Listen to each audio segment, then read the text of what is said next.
नमो विष्णुपदाय कृष्णपृष्ठाय भूतले श्रीमते मधुसूदनाय वासुदेवाय नमस्ते मधुसूदनाय भक्तिपात्र्याय कृष्ण भक्ति व्याति सर्वकाम हरे कृष्णा कृष्ण कृष्ण हरे हरे हरे राम राम राम हरे हरे।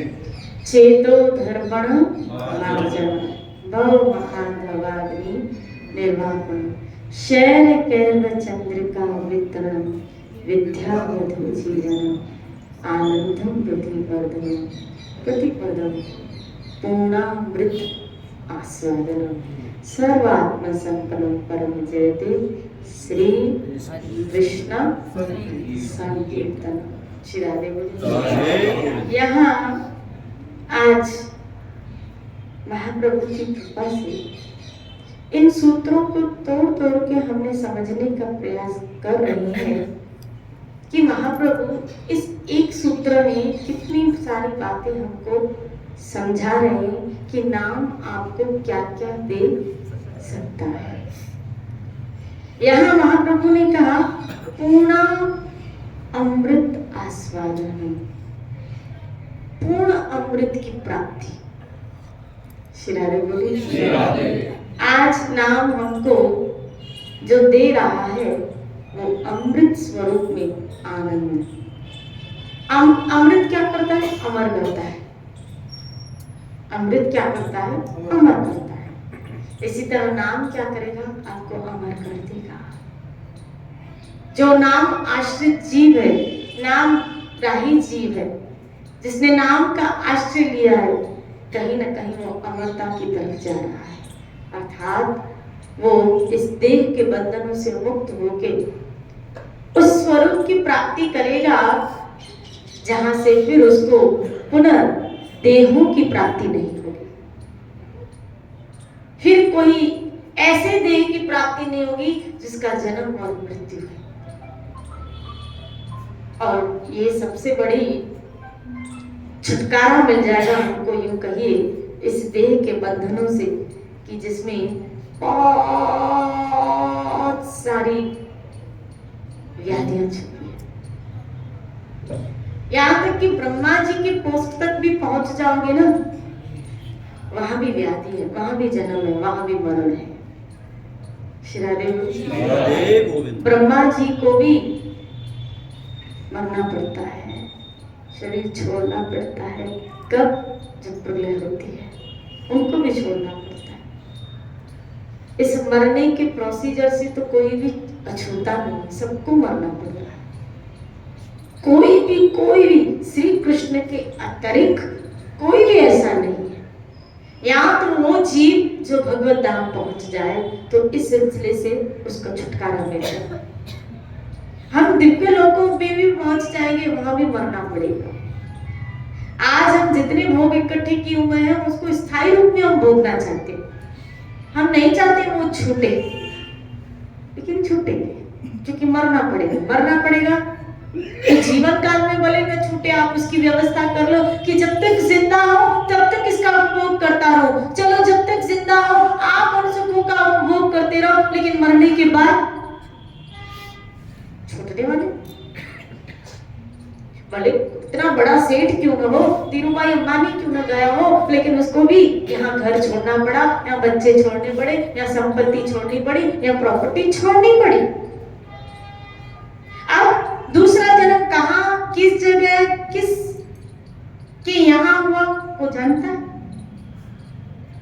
कोई जानता है कि जितनी संपत्ति उसने पूर्व जन्म में, इस जन्म में उसने इकट्ठी की, अब जब उसका दूसरा जन्म हुआ क्या वही संपत्ति उसको मिलेगी? ना, अब तो जीरो से भी रिस्टार्ट। श्री राधे बोलिए। बोलो श्री राधे। जीरो से स्टार्ट। ये तो ऐसे ही हो गया, ये तो ऐसे ही होगा कि व्यक्ति इस जन्म में इतनी भागदौड़ लगाई वो सब पाने के लिए, लेकिन अगर कर्म अनुसार दूसरा जन्म हुआ, फिर दूसरे जन्म में फिर वही भागदौड़ उसकी धन कमाने के लिए स्टार्ट है। फिर वही भागदौड़ स्टार्ट है, फिर वही पढ़ाई करेगा, फिर वही बिजनेस करेगा, फिर वही जॉब करेगा, फिर वही विवाह करेगा और फिर वही बंधेगा, फिर वही उसका जीवन इसी में चला जाएगा। श्री राधे बोली।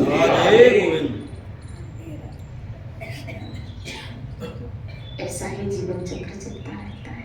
पूर्ण अमृत आस्वादन। श्री राधे बोली। अमृत किसको मिले और एक्चुअल अमृत किसको कहते हैं?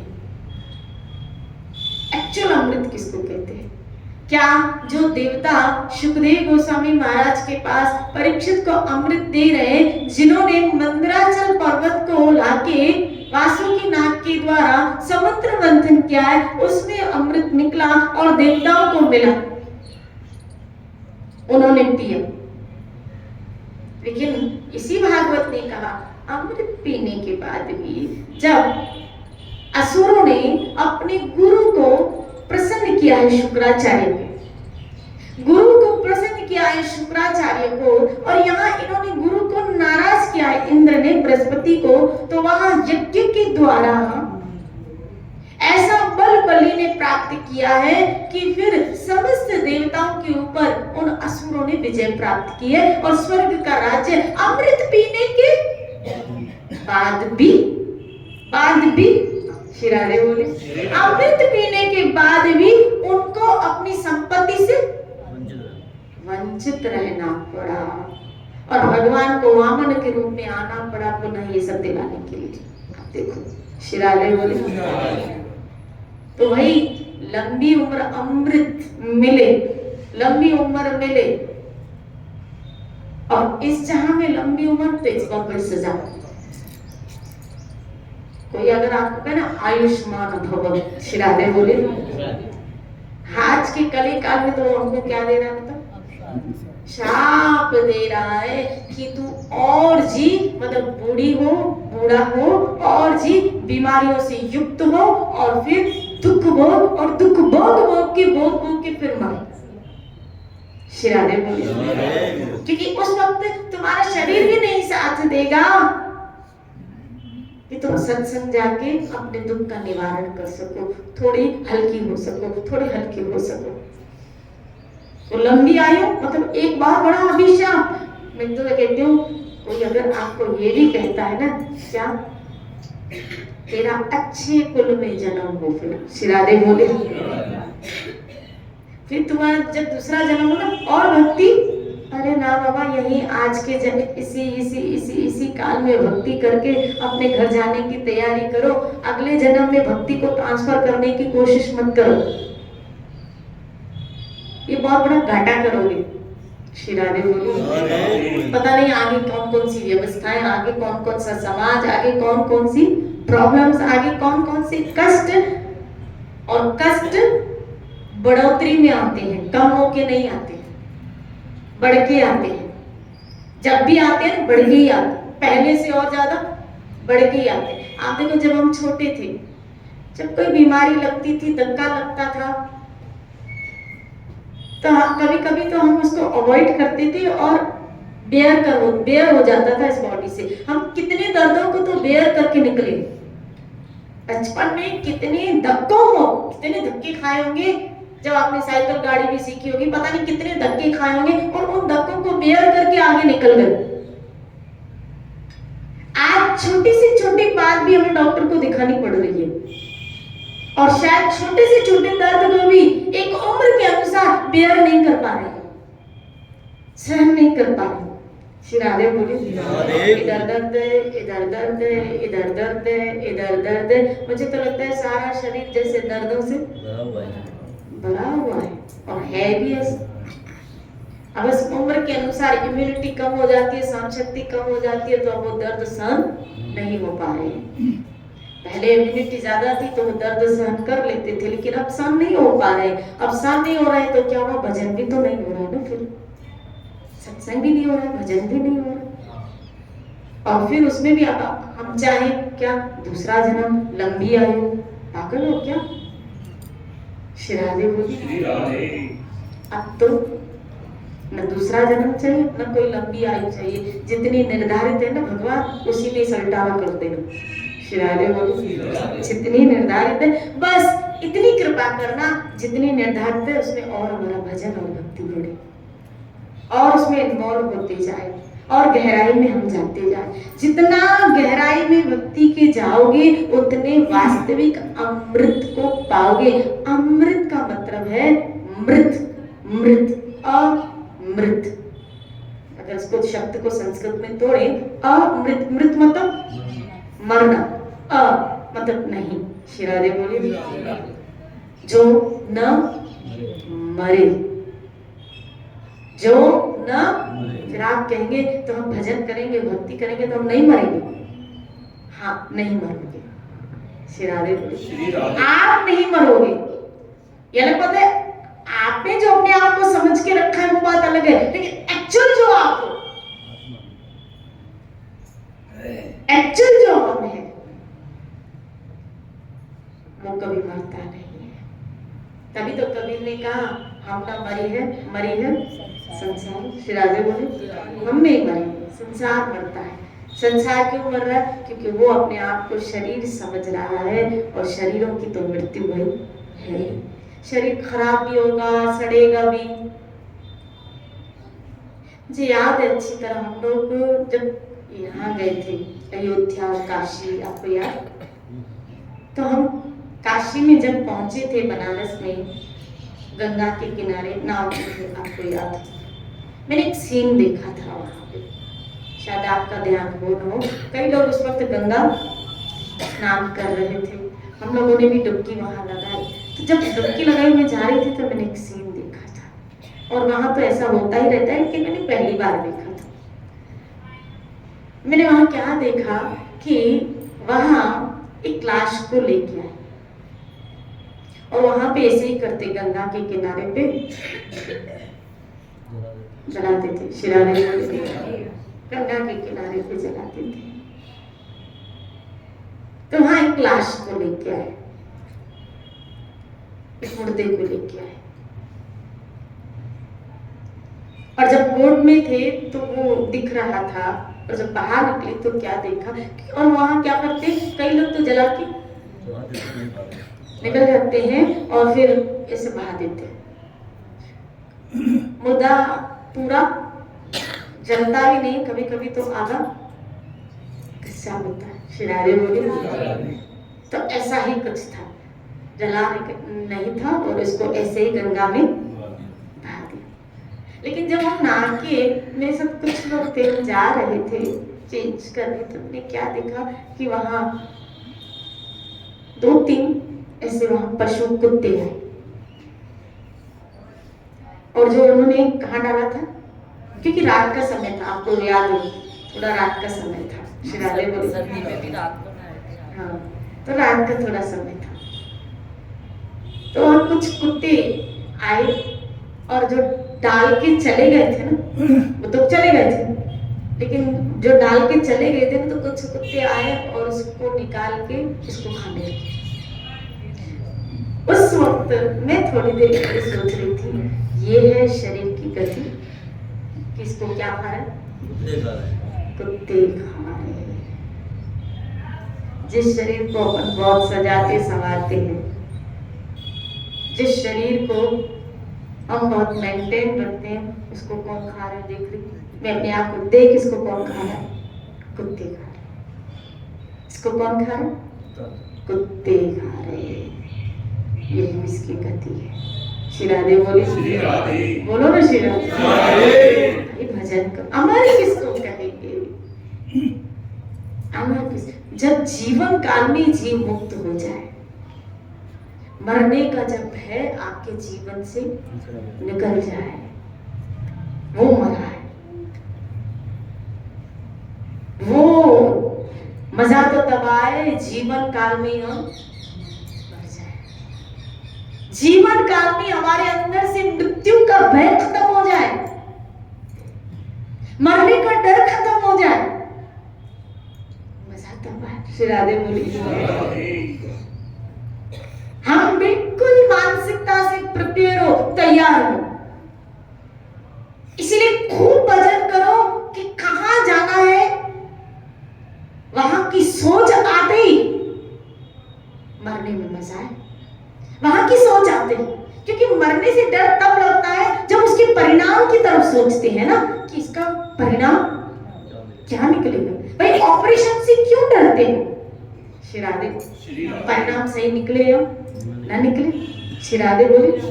भाई ऑपरेशन करा, परिणाम सही निकले या ना निकले? मौत आए उसका परिणाम की जब डेफिनेटली कंफर्मेशन मिल जाए कि मैंने जीवन जिया ही ऐसा है, इसका परिणाम क्या निकलेगा कि इसका परिणाम मुझे भगवत प्राप्ति ही होगी।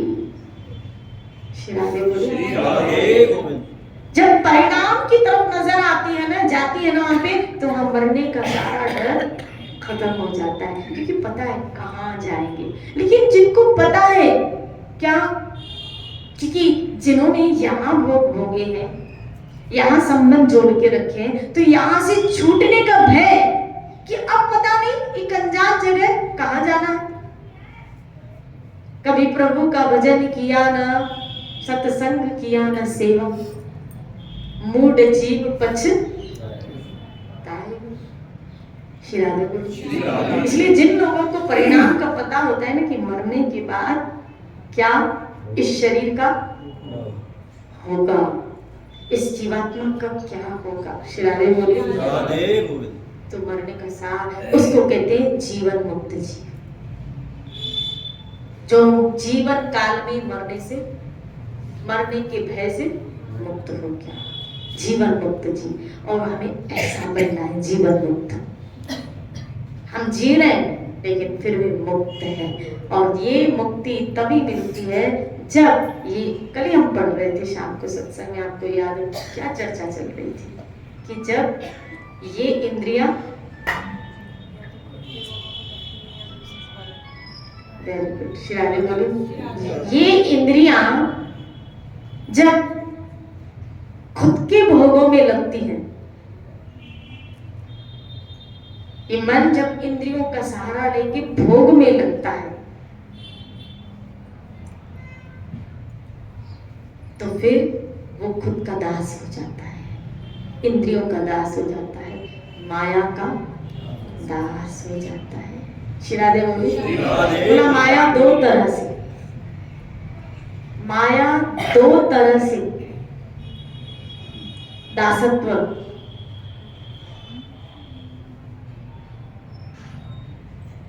माया के दासत्व को हम, एक माया का पहला पड़ाव होता है हमारे ऊपर जब हम इन इंद्रियों की सेवा करते हैं। दूसरा, अब इंद्रियों को तो बचाते हैं, चलो इंद्रियों को बचाया कि हम हर एक इंद्री का उपभोग से उसको बचा रहे हैं और इस इंद्री को भगवान की सेवा में लगाए, वहां बच गए। लेकिन दूसरी तरफ से फिर माया अटैक करती है, जब देखती है कि ये मुर्गा मेरी चाल में फंसा नहीं है, इसने तो अपनी इंद्री को कहाँ लगा दिया, भगवान, और जो भगवान की सेवा में गया मेरा ग्राहक तो हुआ नहीं।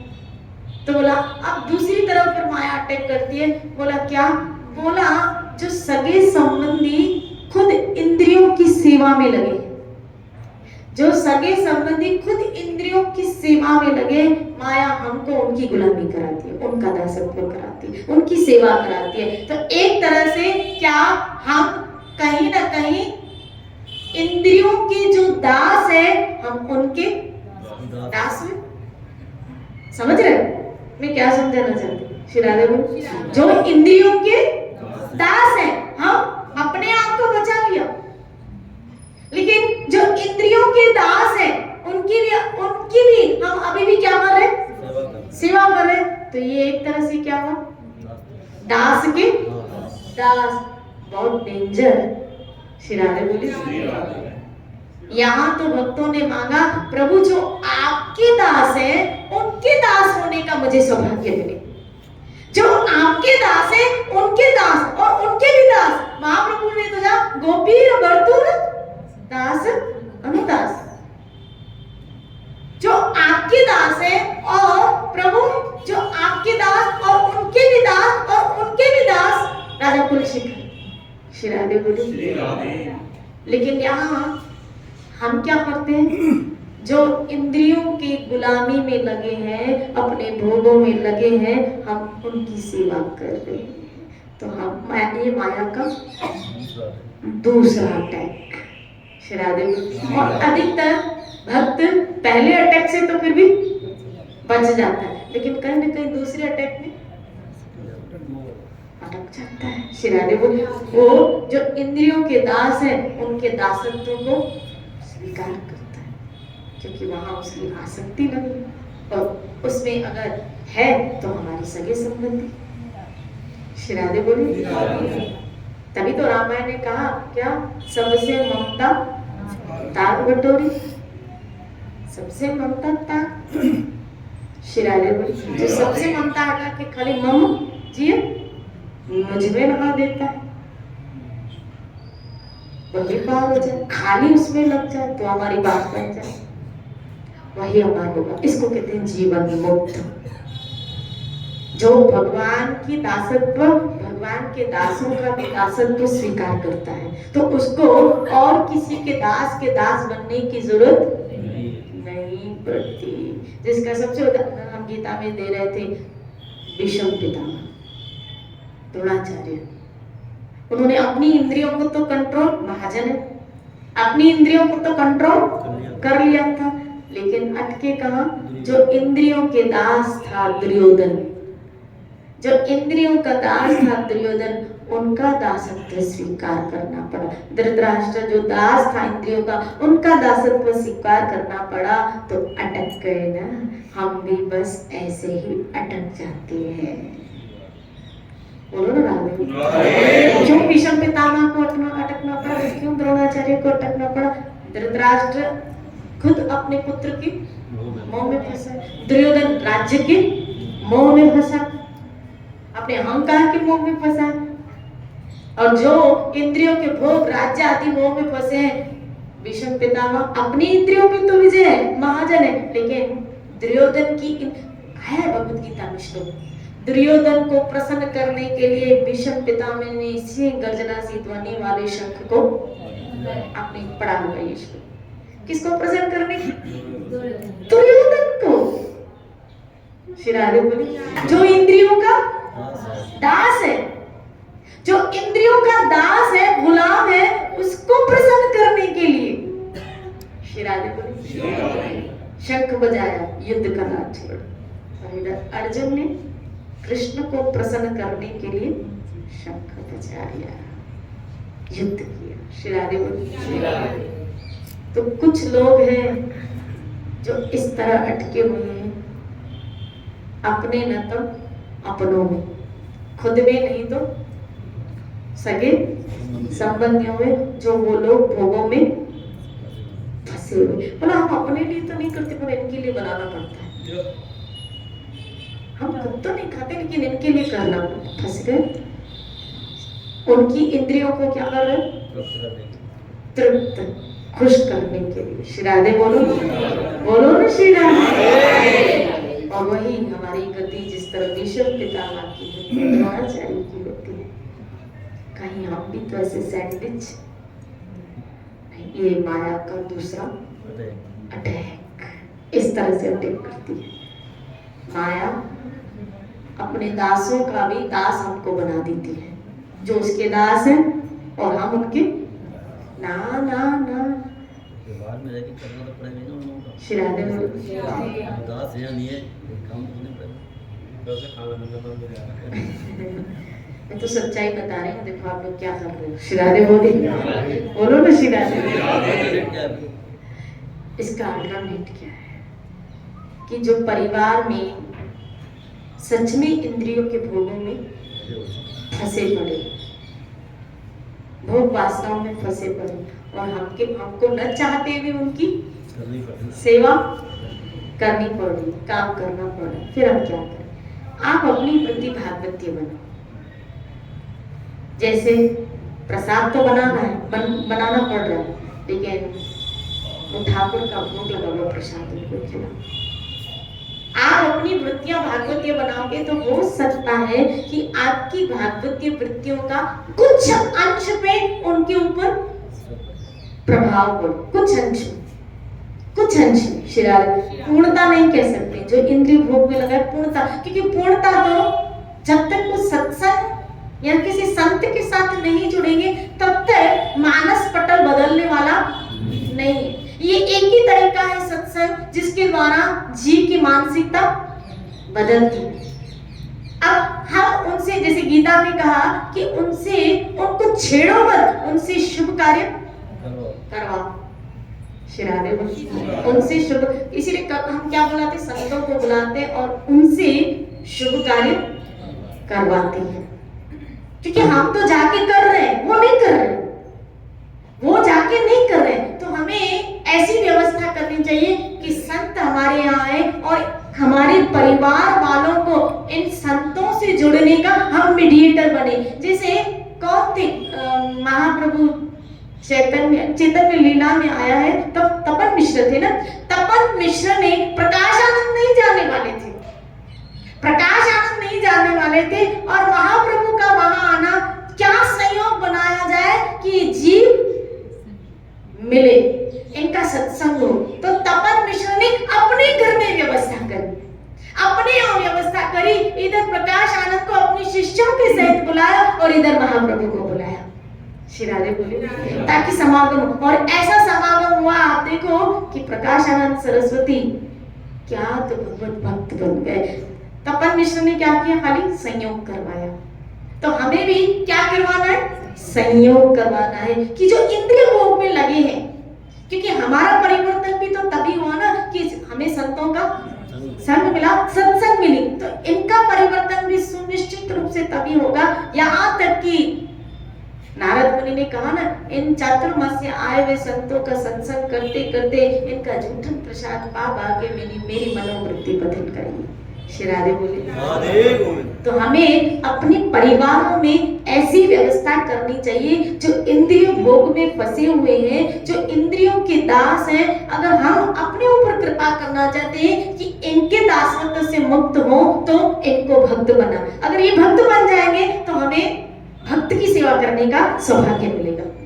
अगर ये वैष्णव बन जाएंगे, भक्त बन जाएंगे, संत स्नेही बन जाएंगे, कम से कम इनके अंदर संत सेवा का भाव तो आए। शिरादे बोले। तो फिर हमें ऐसे अपने परिवार, ग्रस्त आश्रम का सबसे बड़ा लाभ यही है, क्या, क्योंकि वहां लोग हैं, तो हम सत्संग करवा के भक्त बनवाए, यही लाभ है एक। शिरादे बोले। यही एक लाभ है कि इन लोगों को इकट्ठा करके हम सत्संग की व्यवस्था करें, ताकि ये सब हमें नहीं, क्योंकि हम तो जा रहे हैं, लेकिन इनके लिए हम ये सब मत्था फोड़ियां कर रहे हैं। कभी कभी होता है क्या मत्था फोड़ियां करें, मानते तो है नहीं सुनते, लेकिन इनके लिए बार बार हमको ये मत्था फोड़ियां करनी पड़ेगी, ताकि ये वैष्णव बने, ताकि भक्त बने, ताकि कुछ नाम भजन की आस्था इन लोगों के अंदर जागृत हो। शिरारे बोले। इसी चर्चा को लेते हुए कल चलेंगे। इसलिए अमृत, अमृत का अर्थ है जो कभी न मरे, लेकिन कौन नहीं मरेगा, जो श्री कृष्ण के साथ जुड़ेगा। श्री राधे बोले। जो श्री कृष्ण के साथ, और जिसको कृष्ण ने पकड़ा, जिसको कृष्ण ने, आज ही मैं बापू जी का सत्संग बता रही थी, तो बापू जी बता रहे थे सत्संग में कि माला पकड़ के आप कृष्ण का हाथ पकड़ते हो, आप पकड़ो माला, आप पकड़ो माला, तो मिलेंगे गोपाल। शिरारे बोले, मिलेंगे गोपाल। आप पकड़ो माला तो गोपाल हमारा हाथ थाम, ठाकुर माला के रूप में आपका हाथ पकड़ता है।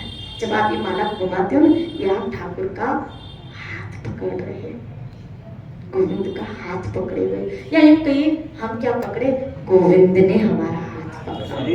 राधे बोले। इस भजन के रूप में ठाकुर ने हमारा, इस सत्संग के रूप में ठाकुर ने हमारा हाथ पकड़ा है, इस सत्संग के रूप में ठाकुर ने हमारा हाथ पकड़ा, क्योंकि हमारा मन तो सुबह से न आने की प्लानिंग ही करता है।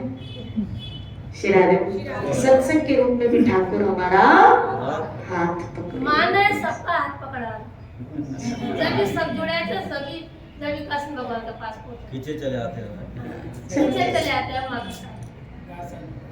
चलो दर्शन का आपका टाइम हो जाएगा। जय जय श्री राम।